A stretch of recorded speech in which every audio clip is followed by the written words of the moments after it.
atekanye ikirere kizoba kimeze kuri wa gatatu igenekerezo rya mbere rusama umwaka wa 2024 mu gitondo hitezwe imvura mu ntara za Bubanza, Bujumbura, Ruyigi, Cankuzo, Muyinga hamwe na Kirundo. Haritezwe kandi ikirere kirimo ibicu byinshi mu ntara za Kayanza, Ngozi, Karusi, Muramvya, Mwaro hamwe na Bururi.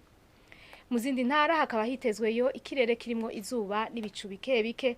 Ahazoba hakanye kurusha handi ni mu ntara za Kayanza na Muramvya, aho ipimo bizoba biri kuri dogere Celsius 14. Ku muhingamo hitezwe imvura mu ntara za Bujumbura, Bubanza, Kirundo, Muyinga, Karusi, Gitega hamwe na Ruyigi. Mu zindi ntara hakaba hitezweyo ahanini ikirere kirimo izuba n'ibicu bike bike. Ahazorangwa ubushuhe kurusha handi ni mu ntara ya Cibitoke, aho ipimo bizoba biri kuri dogere Celsius 30. Ejo mu gitondo izuba rizoseruka igihe cy'isaha 11:59 zo mu gitondo rirenge igihe cy'isaha 11:59 zo ku mugoroba.